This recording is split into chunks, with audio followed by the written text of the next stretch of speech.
Sheila had posted in Women in Funeral Service this question, and I think Sheila has joined in on this group as well because I told her that I was going to be talking about it. But she said, I'm a pre-mortuary science program student next week, and I'm wanting to discuss with my family more about my career choice. I have 5 children, ages 14, 9, 4, 2, and 1. First of all, Sheila, kudos to you for going for your dream and for going into this business with that much busyness in your life. That's amazing that you are going for what you want and not getting maybe lost in the craziness of the world. My partner is aware and supportive of my career choice, albeit a bit creeped out yet. I've talked about it somewhat with my oldest too, but nothing super in-depth or serious. None of my children except my oldest two have ever been to a funeral, and that was an open casket of my newborn daughter that passed away 7 years ago, and nothing since. We are supposed to be going this weekend to a distant relative's funeral, and I wanted to use it as kind of a teaching moment to get them more acquainted with what I'll be doing in the future. My kids don't know the relative that passed and have never met him before, so there's no emotional attachment. I knew him when I was younger. Do you have any good suggestions for breaking down what you do for a living to a kid? I want my kids to eventually at least be semi-comfortable in or around a funeral home, as I plan to own my own establishment one day. So this question is amazing because I think it's one of those things that I take for granted that it's just part of my life and it's part of what I talk with my kids about and it's part of what I do. And for me to step back and realize you guys are having to go through this as you're entering the business. It's one thing if you're going into the business and you're like dating or it's just your spouse, but yeah, to bring your kids into it is a whole nother set of factors. So and I know that, I think it was Emmett earlier asked me also, might not have been Emmett, but anyway, that asked me to talk about just, when people talk to you, what do you say about your business? So the first thing I want to remind you guys is you are not going to work to just play with dead people. That is this much of what you do at a funeral home. And I think that is what you have to present. You have to, when people say things to you or you're talking to anybody about your business and what you want to do, focus on the care aspect, focus on the families, focus on the bigger picture of what you're actually helping people with. Because yes, you want to do the embalming and be focused on the embalming and be a trade embalmer or something like that. But in doing that, you're not excited to play with blood and, fecal matter. Well, who knows? But, that's not your core intent. You're about restoration and longevity and helping families and restoring loved ones. And so, that's what you have to focus on when you're talking to people about your business and when you're telling them what you want to do. And, there's always going to be pretty crude people. I'm going to tell you the crudest are when they've been drinking. So if you are, out hanging out and you're meeting new people when people have had drinks, and they're going to be more blunt than usual. And they may say some pretty off-the-wall crazy things.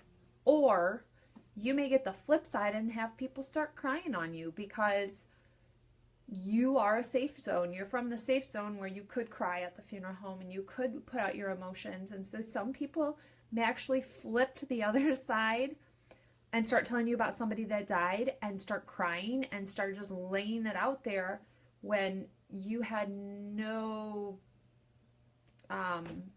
idea it was coming. So you kind of have to be on the defense and be ready to, counsel at the same time almost always as a funeral director, because you don't know what's coming at you. You're always going to get the stupid jokes like, oh, are people dying to get in to see you? And I bet, your customers don't talk back to you. And I always say, well, I deal more with the living than I do, the deceased in the long run. But thank you.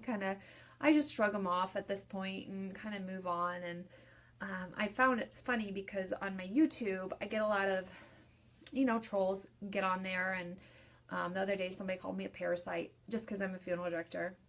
They know nothing about me, but because I was talking about it was my embalming video, and somebody just said that, you know, I was a parasite because I'm trying to get people to be embalmed and steal their money and everything. There is a huge negative view from a group of society on what we do. And I don't think it's, a lot of funeral directors don't go into this wanting to push embalming, wanting to push a certain type of service. But traditionally shown, that's what people want, and that's what they are choosing. Business models now were built around that traditional way, and so it is kind of an upset when things are shifting and there's not as much income from maybe some of the choices now. And so, you know, some of that I think has shifted to some people being a little pushier and some people wanting more money, and so there's definitely a swing in things. Sorry guys, my nose is a little itchy for some reason. Sorry. So I have found that my answer on YouTube, when people are like, how do you do your job? Like, it's so disgusting, or it's so this, or it's so that. And they say, they'll say things to me, and my response always, I will either ask what they do for a profession, like, oh, where do you work? Or I'll say, gosh, you know, I'm glad that I'm comfortable with my job and I can do it and take care of people, because there's 100 jobs I'd rather not do. Or I'll say, you know, I think the worst job would be having to sit and do accounting all day long, because I hate numbers. I like that. To me sounds like hell. Or anything with drains. I have a little phobia of drains, especially a slop sink drain in a prep room. Have you seen that thing? Oh, I remember the Roto-Rooter guy came once to the prep room and had to clean it out. The things he pulled out of that drain, like, you couldn't have paid me enough to do what that man did that day. So there's a whole bunch of jobs I would rather not do than this job. So one thing I say a lot, I have kind of coined phrases that I'll respond with. So those two I'll go with.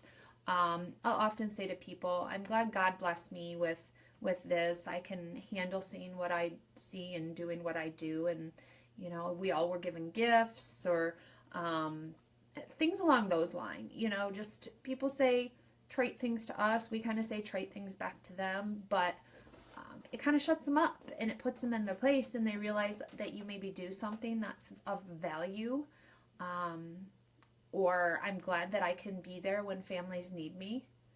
I'm glad that, you know, I can help somebody when they're hurting. I'm glad that I can be there for a family. So definitely put a different spin on it for people. So hopefully that answers your question, Emmett. If it was Emmett that said it, I think it was. So talking to your kids. So last night, so I have a 4 and a 2-year-old. And my 4-year-old she's very intuitive. I know all parents say these things, but she really is a thinker, and she really takes things in and processes them and really gets more than I think some kids do when it comes to things. So we have always been very blunt and honest about, Mommy's going to the funeral home because somebody died, or I'm going to the cemetery to bury somebody, or, you know, just whatever the situation. She has also grown up going to the funeral home, not a lot, but she's been at the funeral home when I've been setting up flowers and there's been somebody in the casket. And so she's seen a body that to her was just a body. Like, it wasn't a person that she knew in life. It wasn't somebody that we had any attachment to. There wasn't emotion going on in the room when she was there. Nobody was crying. Nobody was upset. You know, you couldn't feel that emotion, because that's, kids draw on that emotion. They know how to respond to a situation by the emotion that's in the room. They will not walk into their seeing a dead person and get sad on their own for the most part, because they don't understand what that means yet. So they draw off of what's going on. If they see you sad, they're going to get sad. If they see you happy, they're going to get happy. So as long as you don't approach the situation saying, okay, this is going to be scary, but we're going to go in. Don't implant them with an emotion before they have it. So teenagers are going to be harder, because they're going to have grown up implanted already with whatever you have put in them, or whatever other family member that members that they've been around have put in them. So if you have previously implanted them with, it's scary, it's not a good place to go, it's, you don't want to go there, stay away kind of thing when it comes to funeral homes, they're not going to want to go there now. It's going to be hard to reverse that. But the best thing I think to do is get a situation where you're at a funeral home working and there, and bring them in. Bring them in when there is no emotion going on there. Bring them in when they can see a person and ask you questions in a private setting, you know, when there's a body around, when nobody else is around, when they can just ask you questions, because teenagers are more in tune to other people watching them react, and they worry about how other people are going to watch them react. So allow them the space and the privacy with you or with themselves to check out somebody in a casket, to just be there, you know, let them kind of peek and look and whatever they want to do. And they may just not be at all interested at the moment, and they may come around at some point. So give them their space, give them their time to do their thing. Now, like the 9-10-year-old range is when kids and people are starting to get the concrete reality of death and the longevity of it. So it is going to be a little more emotional, a little scarier to them, because they understand that it's a forever. They understand that that person is gone and that they're not going to see them. So once again, same thing though. Bring them in when there's no emotion. Bring them in to see some bodies. Like my husband, the first time he came to the funeral home and saw some people, he was like, you know, you could tell it was like, okay, I see them, but connecting that they are dead. You know, like your brain has to really wrap around that whole concept when you see a person. And so understanding that there's no life in that body, and that body's just there, they're not talking, they're not going to move, they're not anything, you got to let your mind wrap around it. So it may take 2 or 3 times seeing a dead body that you have no connection to realize kind of what's up with that. Now, on the other side of things, I think you have to also really put a lot of emphasis, like I said, just like you would anybody, on all the other things you do. Mommy's going to work because mommy is going to help families. Somebody died and they're sad, and I'm going to help them plan a funeral, and I'm going to help them, you know, bury their loved one. I'm going to help take care of them. And put a lot of emphasis on that part of it. You know, I asked my daughter last night in getting ready for this, I said, honey, come here. And she's like, yeah, Mom. And I said, okay, I'm going to ask you a question. I need you to answer, so focus. And I said, what does mommy do for work? And of course her answer was, Mommy, you make us dinner and you clean our clothes. And I said, oh, sweetheart, God bless you, because thank you for recognizing that. And maybe it's because I tell her to recognize it. But I said, no. I said, when I leave and I go to the funeral home, what do I do for work? You type and you do paperwork and you take care of people, Mommy. You take care of people. And I said, okay, but what about with the person that died? Oh, Mommy, will you get them dressed and you get them ready for people to come visit them? Because we've gone to visitations before. So I never realized it was so hard to talk to kids about death that are your own kids, where you are kind of starting from scratch that discussion and explaining what death is, and, you know, we're Christians, what heaven is, and having to really identify all of that, and having to explain to a 4-year-old, well, I mean, we've been talking about this since she could talk, you know, explaining to a toddler about that soul and body separation. Okay, Mom, if somebody's dead and they went to heaven, why is there a body? Try and explain. It's like explaining wind, you know, what a soul. It's you can't see it. How do you explain it? You know, it's kind of a hard thing. And so you muddle your way through and you do the best you can. And you may sound crazy, but you know your kids the best. And so you know how to relate to them the best. And maybe you have to come up with a Daniel Tiger analogy, or watch the Elmo video about death, or, you know, figure out a way to connect to them about it. But she knew, we went to go to a visitation for somebody that she knew and had been around her whole life.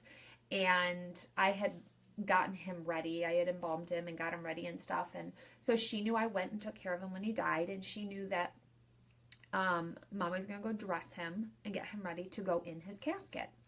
And she's like, but what do you mean, Mom? What does he got to get ready for? He's going to heaven. Like, why?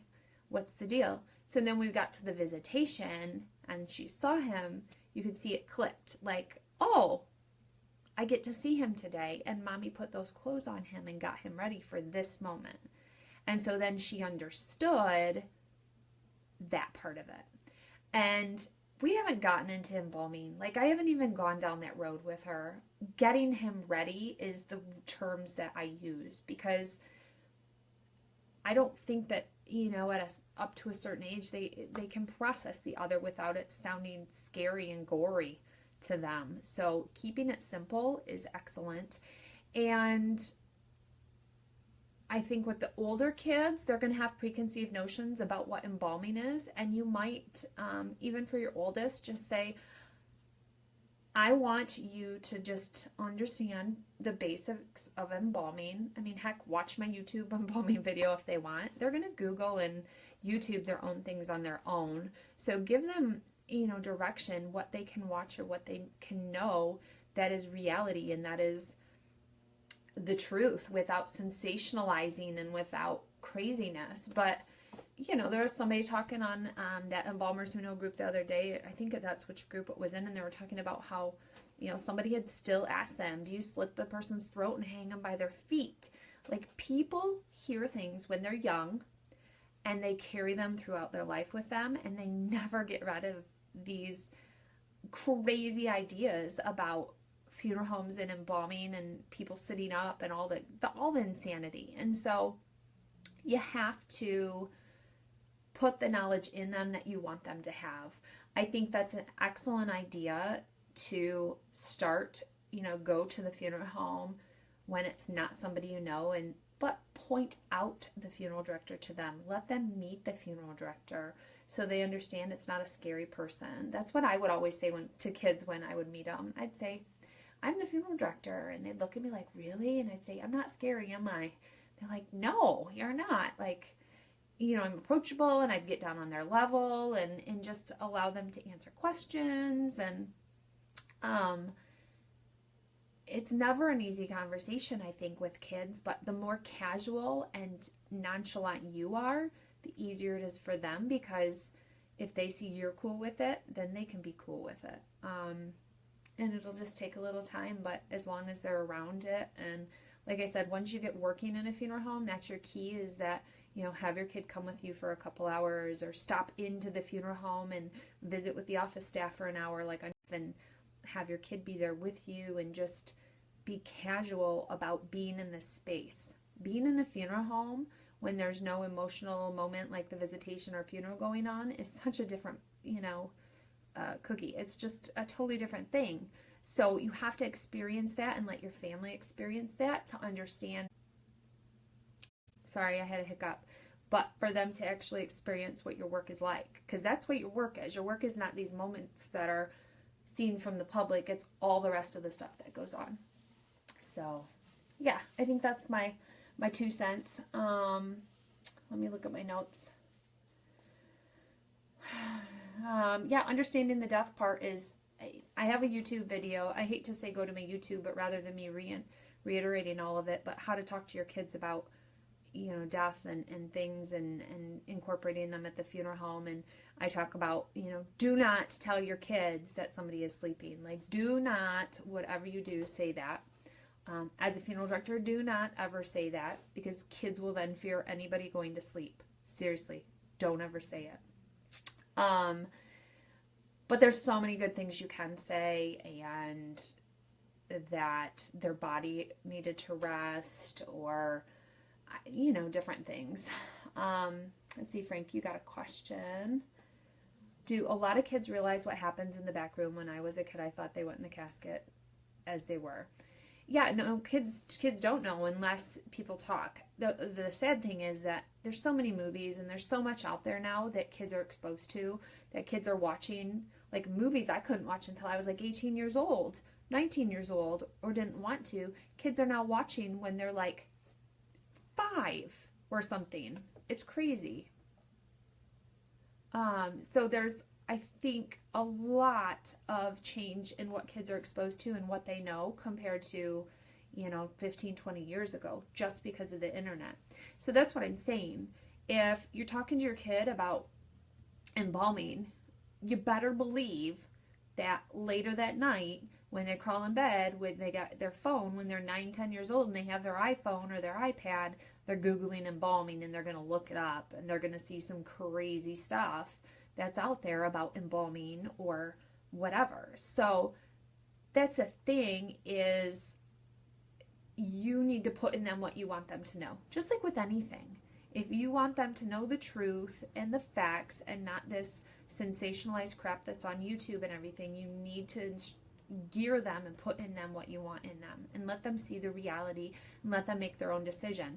They may never be okay with you being an embalmer and you being a funeral director, but if they can be proud that you're their mom and you're doing work and you're helping people, then that's great. Or you're their dad.